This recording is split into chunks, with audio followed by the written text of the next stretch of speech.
네, 귀한 찬양으로 하나님께 영광 돌려주신 우리 신희솜 청년에게 또 감사를 드립니다. 예, 아주 코로나 바이러스의 이 기세가 아직도 꺾이지 않고 계속 맹위를 떨치고 있어서 우리 성도님들이 전부 다 마스크를 쓰고 있는데, 이 마스크가 불편하긴 하지만 또 모든 많은 교회들이 지금 교회를 아예 나오지 못하는 형편이잖아요, 그죠? 그래서 우리가 이 자리에 참석해서 우리 예배 드릴 때는 우리가 같이 서로를 위해서 또 이렇게 저도 불편하지만 이렇게 이제 기기도 합니다. 그러니까 함께 또 참여해 주셔서 안전하고 또 아주 편안하게 예배 드릴 수 있도록 우리가 서로 협조해 주시면 감사하겠고요. 또한 하나님의 은혜가 이 자리에 우리 모두가 함께 하고 있다는 사실을 기억함으로 말미암아 우리 모두가 평안하게 하나님을 바라보며 예배했으면 좋겠습니다. 오늘의 설교의 주제는 뭔가 하면 광야 같은 험한 인생길을 걸어갈 때 그리스도인은 무엇으로 사는가 라는 주제입니다. 그리고 내용은 열왕기상 16장, 17장의 엘리야 이야기를 배경으로 좀 이야기를 나누어 보려고 합니다. 열왕기상 16장을 읽어보면 이 북이스라엘이 과연 하나님의 나라인가, 과연 다윗과 솔로몬이 통치하던 그 하나님 나라가 맞는가 싶을 정도로 반역의 반역이 계속 줄지어 일어납니다. 그리고 완전히 하나님이 개입하지 않는 것과 같은 너무나 살벌하고 끔찍한 일이 되어버리는 그런 이야기가 쭉 이어집니다. 그러다가 열왕기상 16장 29절부터 시작해서 33절까지의 이야기를 보면 이런 왕이 등장합니다. 이 왕에 대한 기록을 보면 정말 끔찍할 정도의 기록이 성경에 기록되어져 있는데, 이 사람은 오므리의 아들 아합이라고 합니다.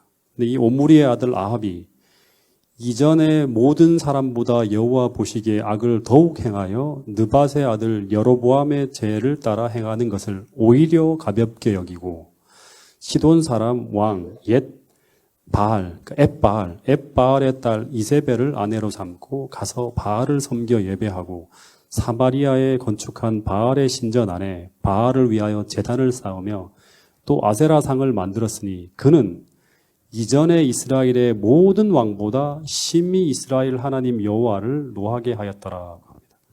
그러니까 여기 보면 저기 33절은 제가 표기를 잘못했네요, 그죠? 여기 보면 33절에 그는 이전에 이스라엘의 모든 왕보다 심히 이스라엘 하나님 여호와를 노하게 하였다고 하니까 역사상 최악의 왕이 되었다고 하는 거죠. 근데 이 아합으로 하여금 이런 최악의 악을 저지르게 하는데 결정적인 기여를 한 사람이 있어요. 그 사람이 누구죠? 이 사람 혼자였다면 이런 악을 저지르지 않아요. 누군가 하면 바로 시돈 사람 엣바알의 딸 이세벨이라고 합니다. 그래서 이세벨은 아합과 결혼을 하면서 사명에 불타서 이스라엘로 들어옵니다. 예. 근데 그 사명이 무엇인가 하면 바로 이스라엘로 쳐들어가서 북이스라엘을 여호와를 향한 신앙을 완전히 지워버리고 바알을 섬기는 나라로 만들겠다. 이제 이런 어떤 각오를 가지고 들어갑니다. 그래서 이 여자가 들어오자마자 이스라엘 궁궐 곳곳에다가 바알 산당을 세우고요. 그리고 그곳으로 바알 섬기는 선지자와 제사장을 800명이나 끌고 들어옵니다. 시돈에서. 그러니까 거의 800명이면 1000여 명에 가까운 바알을 섬기는 목사들이 다 들어온 거예요.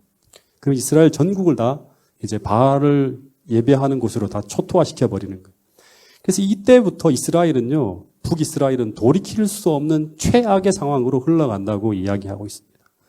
이스라엘은 하나님과 언약한 하나님의 나라인데, 근데 그 나라의 온통 성전과 가정마다 하나님을 찬양하는 말씀과 기도로 뒤덮여져야 되는데, 그 반대로 온 나라가 바알의 제단과 산당으로 뒤덮여서 온 나라가 불타는 소리로 지금 진동을 하는 그런 나라로 변해버린 거예요. 그래서 이 부조와 선지자 왕에 보면 온 나라 곳곳에 바알 숭배를 위한 산당이 지어지고 숲 곳곳에 바알 숭배의 흔적들이 펼쳐졌다고 하는 그런 이야기가 나옵니다. 그리고 이때부터 대부분의 북이스라엘 백성들은 다 타락합니다. 쫙 타락해서 우상 숭배로 다 들어갑니다. 여러분 혹시 7교회 중에서, 계시록의 7교회 중에서 선지자 이세벨이 등장하는, 이 거짓 선지자 이세벨이 등장하는 교회가 어느 교회인지 혹시 아세요? 이세벨이 등장하는 교회, 거짓 선지자. 한 분이라도 좀 대답을 해주시면 고맙겠습니다. 어느 교회인가 하면 두아디라 교회라고 합니다. 네. 두아디라 교회에 보면 거기 거짓 선지자 이세벨이 등장하는데 이 교회도 이 이세벨이라는 종교, 거짓 종교와 국가 권력인 아합이 연합해서 하나님 나라인 교회를 하나님의 언약에서 떠나가게 하여서 사단에게 바쳐진 배도한 교회로 들어가는 교회가 바로 두아디라 교회입니다. 하나님의 언약이 깨어지고 우상 숭배에 바쳐진 나라, 그 나라가 바로 북이스라엘이었고 7교회 중에는 중세시대 하나님의 교회였어요. 근데 그런 시대가 이 마지막 때 또다시 도래하게 된다고 할 것이라고 하는 게 제가 지난 몇 주 전에 설교했던 내용입니다. 교회가 다 타락해서 남은 무리만 남게 될 때, 그때 그 남은 무리들이 바로 북이스라엘의 남은 자인 엘리야처럼 이 시대의 죄를 탄핵하고 하나님의 살아계심을 증거해야 될 사명이 엘리야에게 있었던 것처럼 오늘 우리에게 있다고 하는 거예요. 예. 어쨌든 그 나라가 완전히 하나님을 떠나갈 때, 그때 당시에 하나님 말씀이 완전히 무시되어지며 사람들은 하나님을 의식하지 않고 살아가게 됩니다. 예. 근데 역사가 이렇게 흘러갈 때 갑자기 이런 일이 벌어졌다고 합니다. 열왕기상 16장 34절 한번 같이 읽어보겠습니다. 시작. 베델 사람 히엘이 여리고를 건축하였는데 그가 그 터를 쌓을 때 맏아들 아비람을 잃었고 그 성문을 세울 때 막내 아들 수굽을 잃었으니 여호와께서 눈의 아들 여호수아를 통하여 하신 말씀과 같이 되었더라. 그러니까 여기 보면 세상이 완전히 막 나가니까 사람들이 어디까지 가는가 하면 그 시대에 베델 사람 히엘이라고 하는 사람이 여리고를 건축하였는데 근데 그가 그 터를 막 기초를 쌓을 때, 터를 닦을 때 맏아들 아비람이 갑자기 죽는 일이 벌어집니다. 그리고 성문을 쌓을 때 막내 아들이 죽어요. 근데 이게 무엇 때문에 이런 일이 벌어졌는가? 예, 근데 왜 막가는 세상 형편을 쭉 기록하다가 왜 갑자기 이런 기록이 등장하는가 하면 세상 모든 사람들이 당시 세상에서 벌어진 일을 쭉 봅니다. 하나님의 뜻을 행해야 될 왕이 이방 여인과 결혼하여서 대담하게 우상 숭배를 벌이고 있고 그리고 사람들은 하나님의 율법을 버리고 대담하게 바알을 숭배하는 죄에 다 동참합니다. 집단적으로. 근데 이런 세상에 하나님이 계시다면 어떻게 해야 되죠? 진노하고 이런 세상에 천벌을 내려야 될 것 같은데 근데 아무 일도 벌어지지 않는 거예요. 다시 말해서 하나님의 율법을 떠나 악하게 하는 사람들이 별탈 없이 잘 먹고 잘 사는 것처럼 보이는 것입니다. 그런데 이때 이런 모습을 보면서 두 사람이 일어나는데 그 한 사람은 바로 엘리야이고 또 한 사람은 히엘이라고 하는 사람입니다. 근데 이 히엘이라는 사람이 이때 아무 생각 없이 했는지 아니면 하나님 말씀을 알고 했는지 간에 여리고성을 건축하는 일을 합니다. 근데 이 여리고성을 건축하는데 자식들이 하나씩 죽어가고 있는 거예요. 근데 왜 자식들이 죽어가고 있는가? 여호수아 6장 26절에 보면 이런 말씀이 있습니다. 자, 이 말씀도 같이 한번 읽어보겠습니다. 시작.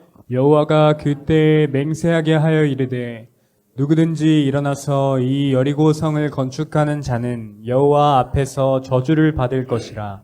그 기초를 쌓을 때 그의 맏아들을 잃을 것이요 그 문을 세울 때 그의 막내 아들을 잃으리라 하였더라. 네, 여호수아가 그때 맹세하여 이르되 누구든지 일어나서 이 여리고성을 건축하는 자는 여호와 앞에서 저주를 받을 것이라 했습니다. 그 기초를 쌓을 때 맏아들이 죽고 그 문을 세울 때 막내 아들을 잃을 거라. 이런 기록이 있는 거예요. 근데 여호수아가 여리고성을 무너뜨린 다음 하나님은 이 성은 악에 대한 심판의 기념물이므로 절대 이 성을 재건해서는 안 된다는 말씀을 하셨어요. 근데 그럼에도 불구하고 누군가가 이 성을 건축하려 한다면 이런 일이 벌어질 것이라고 약속했어요. 근데 이 악한 시대에 베델 사람 히엘이 세상 돌아가는 것을 보니까 이제 하나님은 끝난 것 같은 거예요. 하나님 시대는 다 지나간 것 같은 거예요. 요즘이 그렇잖아요. 하나님이 계신다고 사람들이 생각하지 않잖아요. 이 세상은 하나님이 없는 것 같고 이 세상을 지배하는 신은 바알인 것 같은 거예요. 마치 오늘날 세상이 돈과 권력의 힘대로 되어가는 것 같고 하나님은 없는 것과 같은 세상이 오늘날 펼쳐지는 것과 똑같은 모습이에요. 근데 이때 히엘이라는 사람이 아주 용감하게 그 옛날 니므롯처럼 하나님을 맞서면서 그동안 그 누구도 하지 못했던 여호수아의 말씀에 정면으로 맞서면서 여리고성을 건축하는 일을 하는 것입니다. 그거 걱정하지 마. 내가 한번 시범처럼 보여줄게 하면서 그 여리고성을 재건하는 일을 하는 거예요. 근데 성경 말씀 그대로 그 터를 닦을 때 맏아들이 죽어요. 그리고 성문을 세울 때 막내 아들이 죽는 사고가 벌어지는 거예요. 근데 그 일이 왜 벌어졌는지도 말씀을 무시하는 사람은 몰랐을지도 모르겠습니다.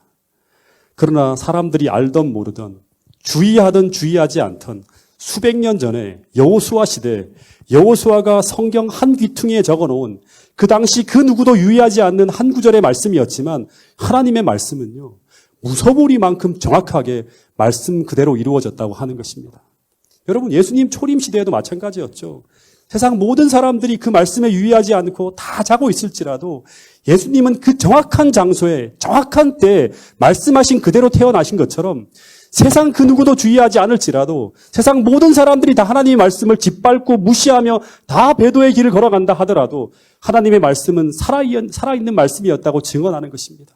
여러분 이 사실을 믿고 엘리야가 일어서는 것입니다. 여러분 오늘 우리도 마찬가지입니다. 여러분 이 세상 교회들이 다 말씀을 버리고 살아가며 세상을 쫓아 하나님과의 언약을 버리면서 세상의 쾌락과 돈과 권력을 따라 흘러갈지라도 우리는 하나님의 말씀을 붙들고 살아야 되고 그 말씀을 붙들고 일어서야 할 이유가 바로 여기에 있는 것입니다. 여러분 재림교회가 정말 세상 보기에는 엘리야의 모습처럼 정말 초라하고 보기에 별 볼 일 없는 사람들이 모이는 것처럼 그렇게 보인다 할지라도 우리가 정말 하나님의 말씀을 존중하는 사람들이고 정말 우리가 그 말씀 하나하나를 따라 진실하게 살아가는 그런 사람들이라면 이 교회가 정말 진리 교회라면 여러분 하나님의 능력과 하나님의 약속은 우리 것이라고 하는 사실을 꼭 믿게 되기를 간절히 바라겠습니다. 그 사실을 믿고 우리는 살아가는 것입니다. 베드로전서 1장 24절 말씀을 같이 한번 읽어보겠습니다. 시작. 그러므로 모든 육체는 풀과 같고 그 모든 영광은 풀의 꽃과 같으니 풀은 마르고 꽃은 떨어지되 오직 주의 말씀은 세세토록 있도다. 이 시대, 이런 시대, 이 디세비라고 하는 산골이에요. 이 디세비라고 하는 곳은 오늘날도 몰라요. 그러니까 진짜 당시 시대에 촌동네예요. 이름도 없는 그런 동네. 그 출신의 한 산골에서 정말 별 볼 일 없이 살아가던 한 평범한 농부에게 이 사람은 그냥 말씀 보고 기도하면서 야, 세상이 왜 이렇지?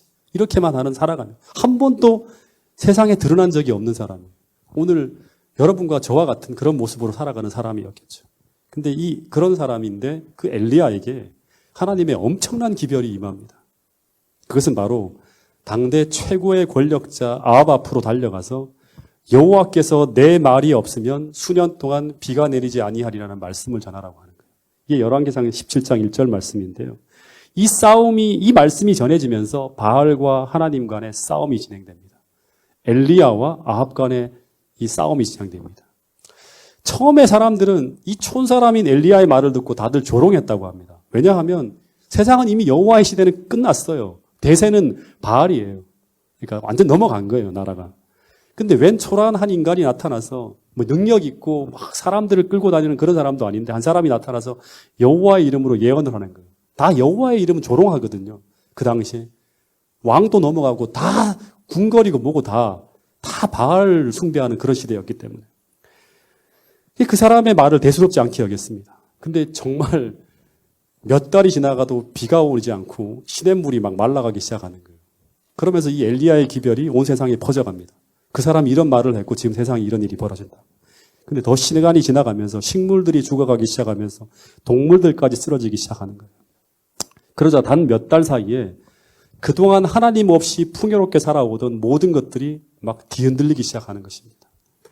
여러분 지금 이 순간도 얼마나 우리가 하나님의 큰 축복과 은혜와 돌보심 속에 살고 있는지 지금은 잘 모릅니다. 그래서 우리가 지금도 하나님을 의지해 살아가고 있지 않고 하나님께 감사와 찬송과 예배를 통해 그 감사하는 마음을 정말 진심으로 표현하지 않고 살아가는 사람들이 참 많습니다. 여러분 근데 이 은혜의 시기가 언젠가는 다 지나가고 하나님의 붙드시는 손길이 사라지게 될 때 그때 천년계의 질서가 붕괴되어지고 그리고 그로 인해서 이런 큰 기근과 홍수와 지진이 몰아닥칠 때 그때 가서야 우리는 하나님의 돌보심 없이는 평안할 수 없는 존재였다고 하는 것을 고백하게 될 날이 분명히 오게 된다고 하는 것입니다. 그리고 그때 가서야 우리가 얼마나 하나님의 큰 돌보심과 축복 속에 살아왔는지를 깨닫게 된다고 하는 것입니다. 여러분 아직 은혜의 시기가 주어진 이때 하나님을 의지하고 하나님께 굴복하고 하나님께 영광 돌릴 수 있는 삶을 살기로 결심하실 수 있는 저와 여러분들이 될 수 있기를 간절히 바라겠습니다. 이 몇 달 동안 비가 내리지 않자요. 순식간에 세상이 대혼란에 빠집니다. 요즘 코로나 사태로 몇 달밖에 지금 진행이 안 됐어요. 근데 갑자기 세계 경제가 불황으로 내리닫고 몇 달 사이에 그토록 평안하던 삶이 다 뒤흔들리면서 큰 혼란 속으로 들어가고 있는 것입니다. 여러분 지금 몇 달 사이에 그 잘 나가던 여행사, 항공사, 숙박업, 극장, 식당 수많은 기업들이 한순간에 상상할 수 없는 큰 타격을 입고 무수히 많은 회사들이 뜻밖의 사태로 도산의 위기로 지금 내몰리고 있습니다.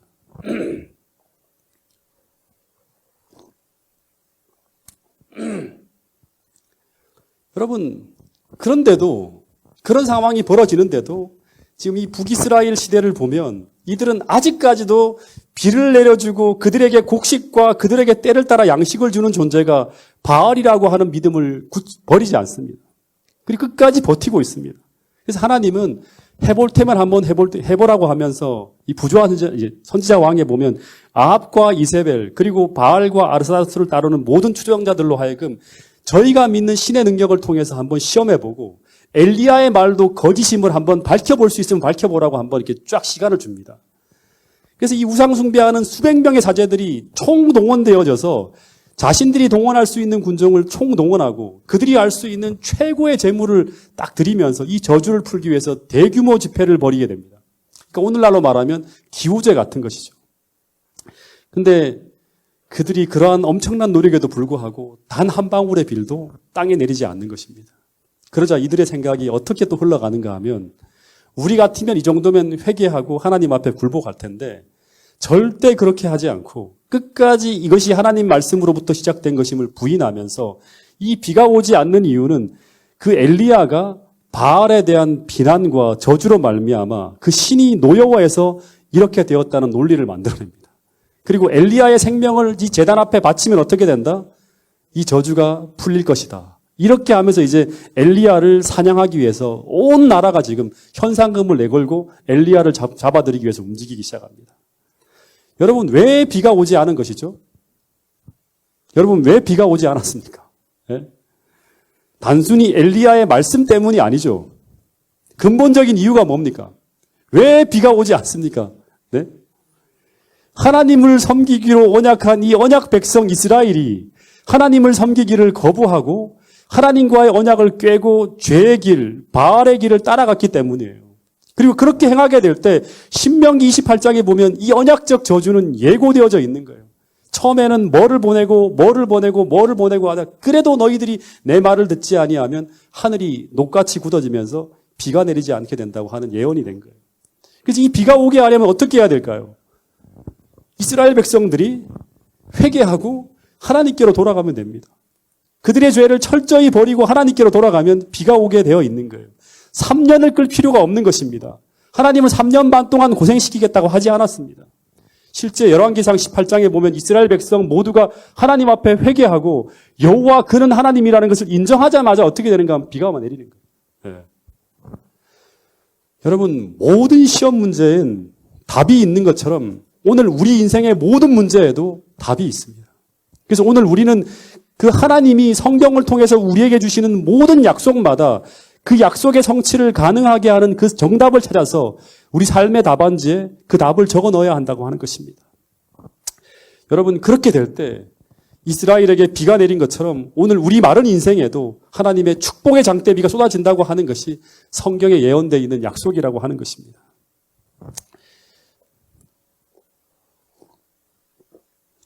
제가 초등학교 2학년 때 제 옆작 중에서 공부를 그렇게 못하는 친구가 있었습니다. 글씨도 제대로 못 읽는 데다가 시력이 되게 나빠서요. 글씨를 쓸 때 이렇게 그려서 쓰는데 아주 눈을 책상에 바짝 대고 쓰는 그런 친구가 있었습니다. 근데 당시에 그 선생님이 이제 그 당시에 도학력 평가 시험이라고 해서 하여튼 강원도 전체 학교가 다 시험을 치는데 이 선생님이 좀 욕심이 많은 선생님이라서 반평균이 얼마 이하로 내려가면 그날은 너희하고 나하고 다 죽는 날이다 그러는 거예요. 특별히 성적 얼마 이하로 내려가서 반평균을 깔아먹는 놈은 특별히 가만두지 않겠다고 호총을 치는데 그 선생님이 얼마나 무서운 선생님인가 하면요. 초등학교 2학년 아이들을 내려다 놓고 애가 완전 그냥 거의 다리 허벅지 쪽에 멍이 시퍼렇게 들도록 때리고 중간에 또 문제를 못 풀면 그 자리에서 머리를 때려갖고 머리에 바로 피가 나게 하는 그런 선생님이었어요.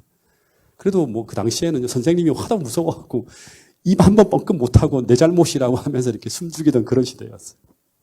그래서 아이들이 벌벌 떨면서 서로들 시험 대책을 세웠는데 이게 뭔가 하면 대책이 서로의 짝꿍들에게 답을 보여주면서 시험을 치자고 하는 거예요.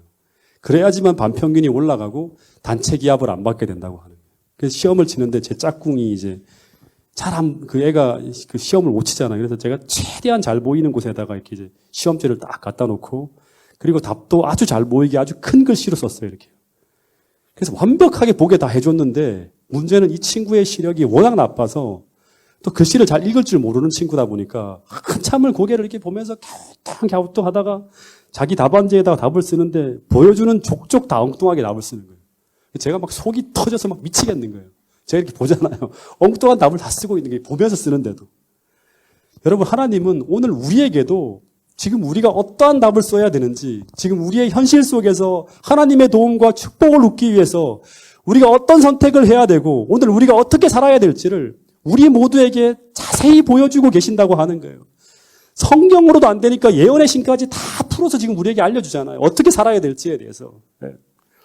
여러분, 성경을 열면, 기도하면, 성령의 호소에 귀를 기울이면 우리는 매일매일 우리 삶의 문제에 대한 하나님의 정확한 답을 다 찾을 수가 있다고 하는 것입니다.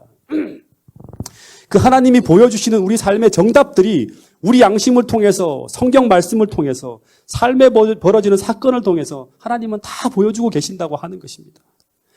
그러나 우리의 영적 시력이 워낙 나빠서, 특별히 라오디게아 교회 백성들은 다 눈이 멀었어요. 다시 말해서 우리의 영성이 워낙 어두워지고 또 너무나 둔해져 있기 때문에 우리는 하나님이 보여주시는 그 정확한 답을 보지 못한다고 하는 것입니다. 그래서 늘 우리는 하나님이 주시는 답이 아닌 전혀 엉뚱한 답을 들고 살아가다가 늘 혼란과 낭패를 경험하는 사람들이 오늘 이 마지막 시대를 살아가는 여러분과 저일지도 모른다고 하는 사실입니다. 여러분, 그런데 이 가뭄이 극심해지면 이 약한 사람들만이 죽어가는 것이 아니라 하나님의 사람들도 살기 힘든 상황에 직면해지는 것입니다.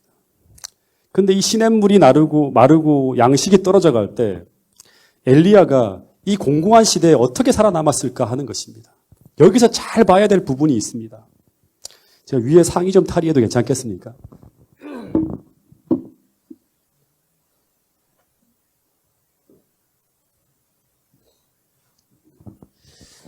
이 이야기는 아마 우리가 야곱의 환란을 경험하게 될 때 그때 우리의 생존 전략이 담긴 말씀이 바로 이 부분이 아닐까 저는 생각하면서 말씀을 준비했습니다.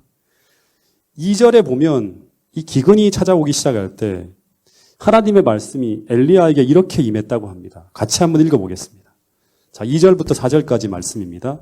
시작. 여호와의 말씀이 엘리야에게 임하여 이르시되 너는 여기서 떠나 동쪽으로 가서 요단 앞 그리 시냇가에 숨고 그 시냇물을 마시라. 내가 까마귀들에게 명령하여 거기서 너를 먹이게 하리라. 예, 여호와의 말씀이 엘리야에게 임하여 이르시되 너는 여기서 떠나서 동쪽으로 가서 요단 앞 그리 시냇가에 숨고 그 시냇물을 마시라. 내가 까마귀들에게 명령하여 거기서 너를 먹이게 하리라 하는 말이 나와요. 근데 이 말씀을 듣고 5절에 보면 그가 여호와의 말씀과 같이 하여. 이게 참 중요합니다. 이 말씀과 같이 하는 거예요. 그리고 곧바로 움직이는 거예요. 가서 요단 앞 그리 시냇가에 어떻게 했다? 머물매 하는 거예요. 머물매. 그 다음에 까마귀들이 아침에도 떡과 고기를, 저녁에도 떡과 고기를 가져왔고 그가 시냇물을 마셨으니 하는 말이 나옵니다. 여러분, 엘리야는 하나님의 선지자이기 때문에 그냥 아무 곳에 머물러 있어도 하나님은 그냥 그에게 떡과 고기를 주셨을까요? 네. 여러분, 만약 하나님의 말씀이 그가 생존할 수 있는 곳으로 가라고 지시를 했는데 만일 엘리야가 생각하기를 지금 세상에 다 물이 마르고 있는데 그리 시냇가라도 별 수 있겠어 하면서 그냥 그 자리에 머물러 있었다면 그러면 이 엘리야에게 어떤 일이 벌어졌을까요? 그는 이 기적적인 보호를 받지 못했을 것이라고 하는 거예요. 여러분, 우리는 언제나 하나님과 동행해야 된다고 하는 거예요. 여러분, 창세기 6장, 그 다음에 창세기 5장, 에녹이나 마지막 시대를 살아갔던 노아에게 언제나 등장하는 말씀이 하나님과 동행했다고 하는 이야기가 나오죠. 여러분, 이것을 우리가 연습을 해야 돼요. 그래서 어쩌면 이 동행이라고 하는 것은 그냥 낭만적인 신앙생활을 위해서, 다시 말해 우리의 행복한 어떤 신앙의 선택을 위해서가 아니라 이것은 마지막 시대의 생존 전략이라고 할 수 있습니다. 여러분, 선지자라고 해도 마찬가지입니다. 마지막 때 하나님은 이스라엘 땅 곳곳에 환란의 때를 대비해서 우리가 생존할 수 있는 도피성을 곳곳에 세워두셨다고 하는 것입니다. 그래서 그 위기의 때 우리는 그 하나님께서 세워두신 그 도피성을 찾아야 되고 순종해서 들어가야 된다고 하는 것입니다. 다시 말해서 하나님이 지정해 주신 곳, 하나님이 알려주신 곳을 찾아야 되고 그리고 그곳으로 들어가야 되는 거예요. 그래야지만 생존할 수 있다고 하는 것입니다. 근데 하나님의 뜻이 보여지고 제시되고 있는데도 불구하고 우리가 그 자리에 머물러 있다가는 우리는 잘못하면 하나님과 분리되어질 수 있어요. 하나님의 생명과 분리되어질 수 있다고 하는 것입니다. 여러분, 하나님은 지금 이 순간에도 계속 우리가 보호함을 받을 수 있는 안전한 자리, 도움의 자리로 우리를 말씀하시고 부르시고 있다는 사실을 꼭 깨닫게 되기를 간절히 바라겠습니다. 그리고 그때마다 늘 하나님의 뜻 가운데 순종하는 그런 마음을 가지고 우리가 나갈 때마다 우리는 하나님이 주시는 은혜와 도움과 축복의 손길을 받을 수 있다고 하는 것입니다. 여러분, 이스라엘 백성들을 하나님께서 광야 40년 동안 이제 먹여 살리신 방법이 있는데 그게 엘리야의 방법과 비슷해요. 예. 또 동시에 마지막 시대 하나님 백성들도 동일하게 이 방법을 통해서 우리를 생존하게 하신다고 하는 것이 계시록 14장에 나와 있는 이 14만 4천의 특징 중에 하나가 뭐죠? 어린 양이 어디로 인도하든지 따라가는 자들이라고 하는 것입니다. 여러분, 하나님은 지금 이 순간에도 하나님의 그 구름 기둥과 불 기둥이 우리를 인도하고 있다고 하는 것입니다. 이스라엘 백성들은 그것을 보고 광야라고 하는 생존할 수 없는 곳에서 만나가 내리고 반석에 물이 내릴 수 있는 그곳을 향해서 계속 순종하며 나가는 거예요. 갈 때마다 기적이 벌어지는 거예요. 여러분, 마지막 시대에 우리를 지키는 유일한 안전이 바로 뭔가 하면 하나님과 동행하는 거예요. 그래서 오늘도 하나님의 말씀이 나를 어디로 부르시는가, 하나님의 인도하심이 어디에 있는가를 날마다 살피면서 우리가 은혜로 살아가는 법을 날마다 배워야 된다고 하는 것입니다. 여러분, 우리 모두가 이 마지막 시대에 엘리야를 인도하시고 또 이스라엘 백성들을 인도하신 그 동일한 방법을 따라 말씀에 순종하고 하나님께서 우리 성령을 통해서 이끄시는 대로 따라갈 수 있는 그런 믿음의 사람들이 파주중앙교회 모든 성도들이 될 수 있기를 간절히 바라겠습니다. 7절에 보면 잠시 후에 땅에 비가 내리지 아니하므로 얼마 후엔 그 시내까지 다 메말라 버립니다. 이 그리 시내가가. 또 한 번 위기가 찾아온 것입니다. 전 이 부분에서 진짜 많은 생각을 좀 하게 되었어요.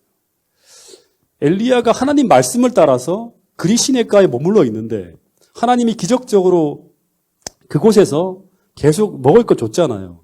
그러면 계속 물을 공급해 주실 수 있었을 텐데 갑자기 왜 또 물을 마르게 했을까? 네. 여러분, 이때 엘리야의 마음에는 시험이 없었을까요? 네. 여러분, 우리가 믿는 것은 아무리 애굽에 열재앙이 쏟아진다 하더라도 어디만은 고센 땅엔 재앙이 내리지 않았다고 하는 거예요. 이걸 믿어요.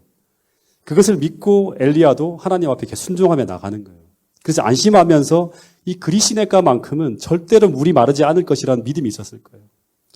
그래서 그 까마귀와 비둘기가 날라주는 음식을 먹고 살아가고 있는데 근데 갑자기 자신이 머물고 있는 이 시내마저 메말라 버린 거예요. 여러분, 이것을 어쩌면 야곱의 환란과 똑같은 환란이 엘리야에게 온 것입니다. 엘리야는 분명히 하나님 말씀을 따라서 예언을 했고 그 예언대로 상황이 이루어지고 있었지만 근데 상황이 이렇게 벌어질 때 이 상황이 자기에게도 고민이 되는 거예요. 예. 세상에 물이 다 마르니까 식물이 다 죽어가는 거예요. 그리고 그에게 떡하고 고기를 공급하던 까마귀들도 다 죽는 거예요. 온 세상이 사람이 살 수 없는 사막으로 다 변해버리는 거예요. 그리고 그 온 천하에 엘리야를 돕는 사람이 하나도 없고 그를 죽이기 위해 찾는 사람만 있는 것입니다. 모든 도움이 끊어진 것 같은 그런 상황이 벌어지고 있는 것입니다. 이 재앙 속에서 동물, 식물, 모든 사람이 다 죽어나가는데 나도 죽게 되는 것처럼 보이는 그런 상황이 전개되고 있는 것입니다. 근데 이럴 때 바로 이 순간에 어떤 일이 벌어지는가 하면 8절에 보면 읽어보겠습니다. 8절, 9절. 또 말씀이 임합니다. 자, 읽어보겠습니다. 시작. 여호와의 말씀이 엘리야에게 임하여 이르시되 너는 일어나 시돈에 속한 사르밧으로 가서 거기 머물라. 내가 그곳 과부에게 명령하여 내게 음식을 주게 하였느니라. 여기서 우리가 또 한 가지를 보게 되는데 그것은 하나님께서 까마귀를 통해 기적적으로 엘리야를 도우실 수도 있지만 또 한편으로는 하나님은 사람의 마음을 움직여서 우리를 돕게 하실 수 있는 분이라고 하는 게 첫 번째 우리가 기억해야 될 내용이고요. 근데 여러분,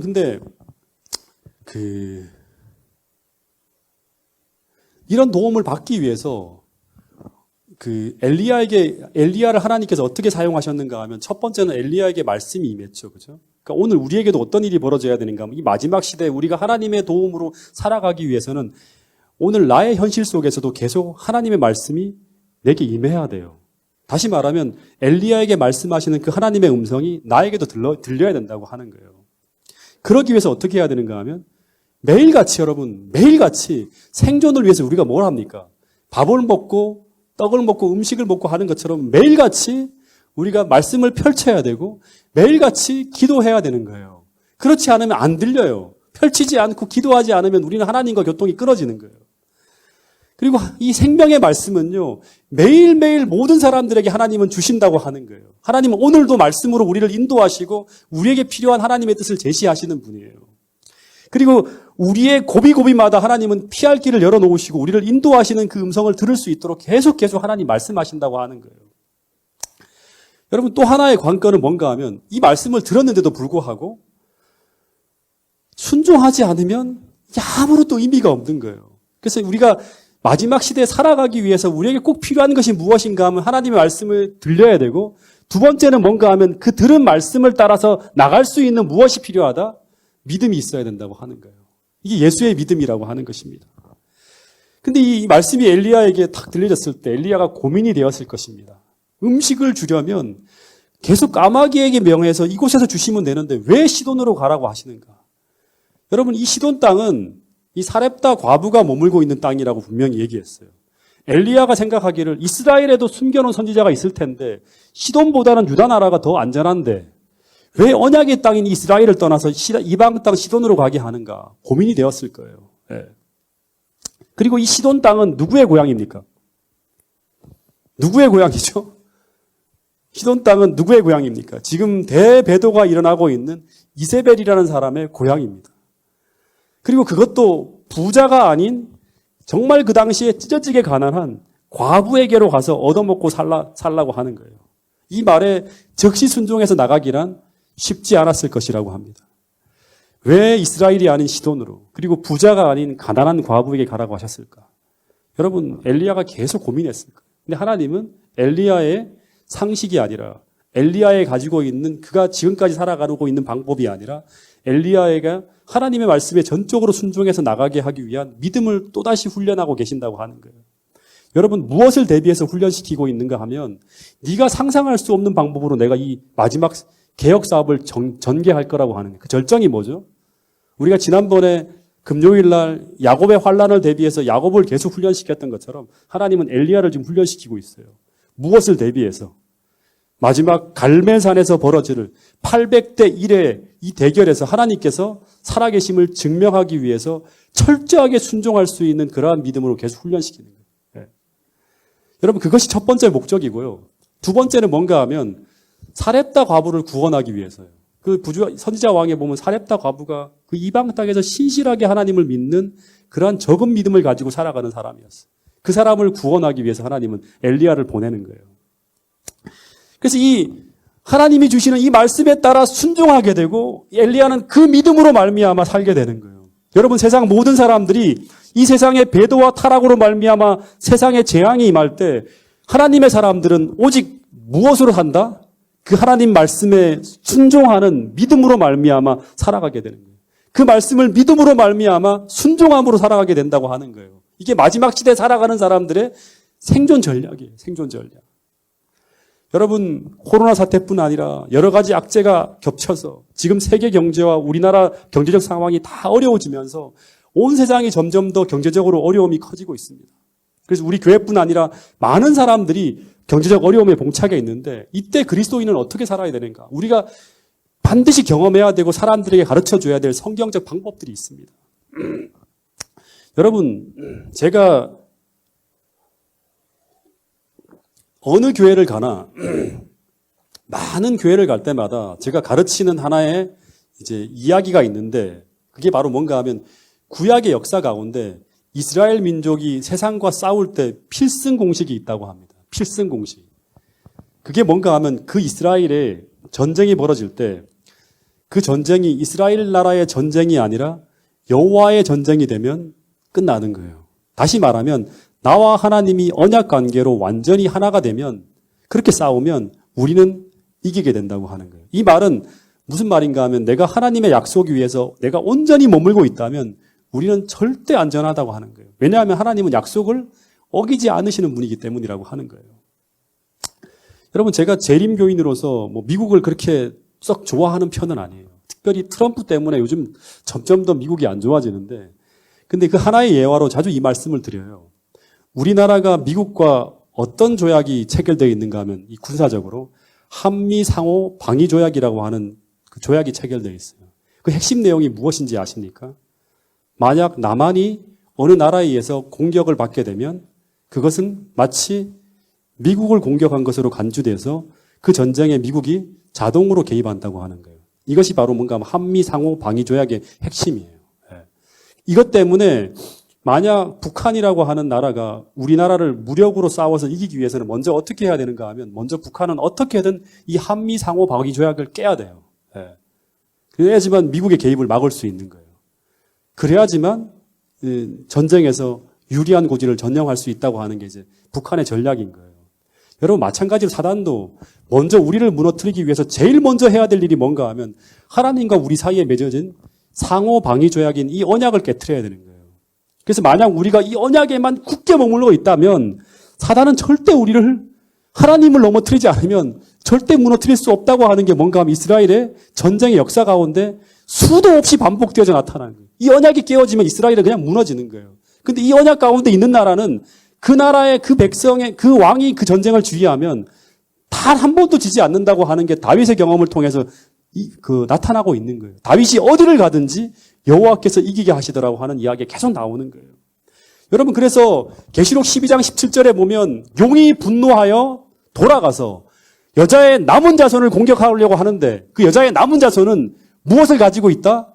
하나님의 계명을 지키며 또 하나는 예수의 증거를 가진 자들이라 하고 요한계시록 14장에서는 14장 12절에는 뭐라고 하는가 하면 성도들의 인내가 여기 있나니 그들은 끝까지 하나님의 계명을 지키며 예수의 믿음을 가지고 있는 사람이라고 하는 거예요.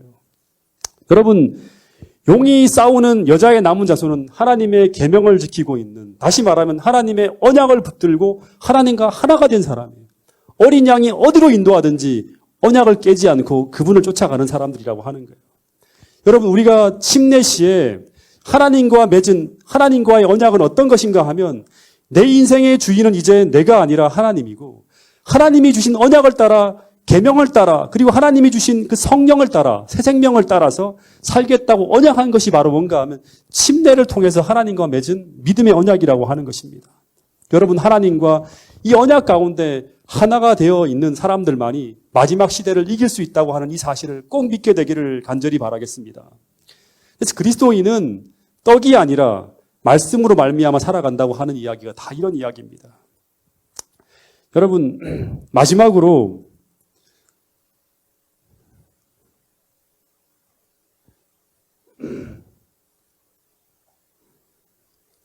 열왕기상 17장 10절에 보면 이 엘리야가 하나님의 말씀에 순종해서 사르가 과부에게로 갔습니다. 근데 만나요. 이 무리를 가지러 가는 그 과부에게 탁 불러서 뭐라고 하는가 하면 떡 한 조각을 달라고 합니다.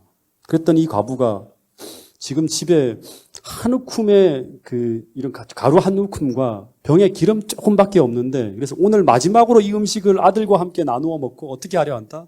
죽으려고 한다고 하는 거예요. 근데 이때 이 사르가 과부에게 엘리야가 무슨 말을 해야 하는가 하면 이 하나님의 명령을 가지고 왔는데 이 말을 하는 건 정말 힘든 말이에요.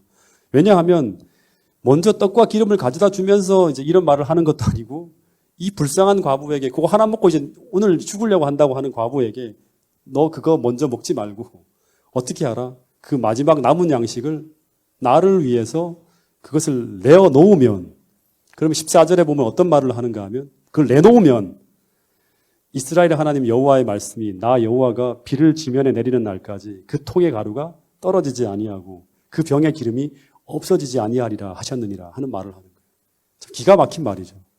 이 말씀은 이 과부를 망하게 하는 것이 아니라 이 말씀은 이 과부에게 피난처를 여는 여호와의 말씀이에요. 그러니까 이 과부가 여기에 순종하느냐 하는 그 믿음의 여부를 따라서 살고 죽는 것이 결정되어지는 거예요. 망하는가 흥하는가가 결정되어지는 거예요. 근데 여기에 순종하는 게 쉬울까요? 어려울까요? 진짜 힘들죠. 이 당장 내 먹고 살기도 힘든데 그 먹을 것을 먼저 당신 앞에 내어놓으라고 하는 것과 마찬가지. 이것은 믿음이 없다면 절대 순종할 수 없는 거예요. 제가 마지막으로 한 예화만 좀 드리고 제가 말씀을 줄이겠는데요. 2003년에 그러니까 지금으로부터 거의 한 몇 년 전인가요? 17년 전이죠. 제가 경제적으로 아주 힘든 시기를 보내고 있을 때였어요. 신학을 공부하기 바로 직전이었습니다.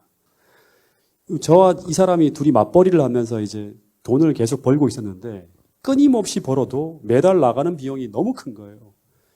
겨우 한 달 막 유지되어 가고 있었어요. 근데 더 이상 근데 한계치가 온 거예요. 줄여도 상황이 달라질 기미가 보이지 않는 거예요. 제가 좀 무리해서 뭘 하려고 하다가 한 달에 아주 큰 돈이 들어가는 일이 이제 생겼어요. 그래서 매달마다 막아내야 됐어요. 그래서 막 이제 카드를 막 쓰고 그다음에 하면서 한 달 보내고 있었는데 제가 가만히 생각해 보니까 이대로 가다가는 상황이 안 바뀔 것 같아요. 너무나 고민이 되는 거예요. 줄여도 절약하고 절약해도 상황이 나아지지 않는 거예요. 그때 하나님이 제게 주신 음성이 뭔가 하면 너가 가진 그것을 움켜쥐면서 수세적으로 시키기만 하지 말고 공격적인 신앙을 전개하라고 하는 거예요. 그래서 들려진 음성이 바로 뭔가 하면 잠언 11장 24절이에요. 흩어 구제하여도 더욱 부하게 되는 일이 있나니 과도히 아껴도 어떻게 된다? 끊임없이 가난하게 될 뿐이라고 하는 거예요. 이게 여러분 성경 말씀이에요. 이게 약속 있는 말씀이에요. 그리고 신명기 15장 10절에 보면 또 어떤 말씀이 있는가 하면 너는 반드시 그에게 구제할 것이요. 구제할 때 어려운 사람을 도울 때 아끼는 마음을 품지 말 것이니라. 이로 인하여 내 하나님 여호와께서 내 범사와 내 손으로 하는 일에 어떻게 한다? 내게 복을 주시리라고 하는 말씀이 있는 거예요. 그래서 제가 더 이상은 못 살 것 같아서 내가 하나님을 믿는다고 하면 이제 이 문제를 하나님께 맡기겠다고 하면서 먼저 그의 나라와 의를 구하며 살겠다는 각오를 하고 그렇게 살려고 결심하고 그런 믿음을 활용할 수 있는 기회를 달라고 계속 기도하고 있었어요. 근데 어느 날 갑자기 한 할머니를 만났어요. 이 동네 할머니인데 팔이 부러졌어요. 그래서 팔걸개를 하며 지나가시는데 이 할머니가 도립병원이라고 하는 그 근처의 병원에서 치료를 받으시는 분이었어요. 근데 알고 보니까 의사는 연세가 많으셨기 때문에 팔을 수술을 해야 된다고 하는데 이 할머니가 돈이 없어서 수술을 못하고 그냥 기부스만 한 상태로 이제 빨이 떨어진 상태로 계속 다니는 거예요. 그래서 팔에서 이렇게 소리를 들어보면 지나갈 때마다 덜그럭 하는 소리가 들리는 거예요. 근데 할머니가 너무나 고통스러워서 이 고통을 잊어버리기 위해서 매일 술로 사시는 거예요. 그래서 혼자 사는 독거인 노인이라는 것을 알고 제가 그분이 사시는 집으로 따라갔어요. 이렇게. 근데 골목으로 들어가는데 집에 딱 들어갔는데 그냥 눈물이 울컥 날 정도로 거의 사람 사는 집이 아니었어요. 그냥 표현하면 마치 송장 썩는 냄새가 날 정도로 냄새가 나고 오랫동안 청소를 하지 않으셨어요. 그리고 매일같이 술로만 사시는 분이었어요. 그래서 음식이 다 썩고 있는 거예요. 집안에 다 음식들이. 그 집 환경이 너무나 열악하였어요. 제가 하나님 이 할머니를 제가 돕고 싶은데 뭘 도와드려야 되냐 이렇게 고민이 되는 거예요. 물었어요. 근데 제일 먼저 드는 생각이 뭔가 하면 뭐 청소를 하고 뭐를 어떻게 하고 이렇게 하는 게 아니라 이 팔을 고쳐줘야 된다고 하는 거예요. 팔을. 근데 이때 이 주님의 말씀이 뭔가 하면 이제 열왕기 17장 이 말씀과 똑같은 거예요. 근데 제게 그런 능력이 없는 거예요. 그러니까 하나님이 주시는 생각이 뭔가 하면 너가 살아갈 그 비용으로 먼저 그것으로 나를 위하여 작은 떡 한 개를 만들어서 내게로 가져오고 그 후에 어떻게 하라? 너와 내 아들을 위하여 만들라. 똑같은 말씀입니다. 그래서 먼저 당신을 향해서 그 지극히 작은 자를 향해서 음식을 던지라고 하는 거예요. 그리하면 나 여호와가 지면에 비를 내리는 날까지 경제적으로 어려운 시기를 지나가는 동안 그 통의 가루가 떨어지지 아니하고 그 병의 기름이 없어지지 아니하리라는 말씀이 이제 주어진 거예요. 그래서 이 말씀을 의지해서 제가 나가서 돈을 좀 찾아서 할머니에게로 달려왔습니다. 그리고 그 할머니에게 손을 꼭 잡으면서 이 돈을 가지고 절대 술 드시는 대로 가시고 하시면 안 됩니다. 하고 난 다음에 꼭 의정부 성모병원으로 가서 팔 치료를 받으시고 더 이상 아파하지 말려고 하면서 할머니를 손을 꼭 잡아드리면서 나왔는데요. 근데 정말 얼마 안 되는 돈을 들이고 나왔지만 여러분 그 순간에 제 마음에 그 드는 행복은요. 그러니까 이 노래를 부르면 제가 그 밤에 이렇게 쫙 돌아왔는데 그 저장 믿고 뒤에 있으라 하시잖아요. 그 마지막 찬미 내용이 가사가 뭔지 아세요? 주님과 나와만 아는 그 주님과 내가 친구가 되어서 그 함께 기쁨을 나누는데 그 기쁨은 주님과 나밖에는 아무도 모른다고 하는 거예요. 너무너무 행복해서요. 막 미치겠는 거예요. 너무 행복해서요. 예.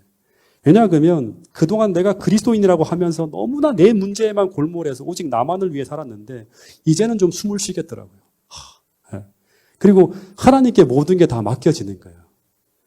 근데 저는 제 이 결심과 행동이 어떤 축복이 되어 돌아올지는 거의 몰랐어요. 근데 놀라운 것은 이런 패턴으로 삶의 자세를 바꾸는 순간부터요. 하나님께서 그동안 제게 끝없이 숙제로만 남아있던 해결되지 않는 이 경제적 문제에 대한 숙제들이 그때 이후로 하나 둘 다 해결되어지는 거예요. 그 증인이 바로 누구인가 하면 제 앞에 앉아있는 제 아내예요. 예. 해결이 안 되는 계속 그런 순간들이 아무리 해도 안 되는 순간 그런 일들이 쫙 풀려져 나가는 거예요. 여러분 이제 잠시 눈을 감고 기도하는 시간을 갖도록 하겠습니다.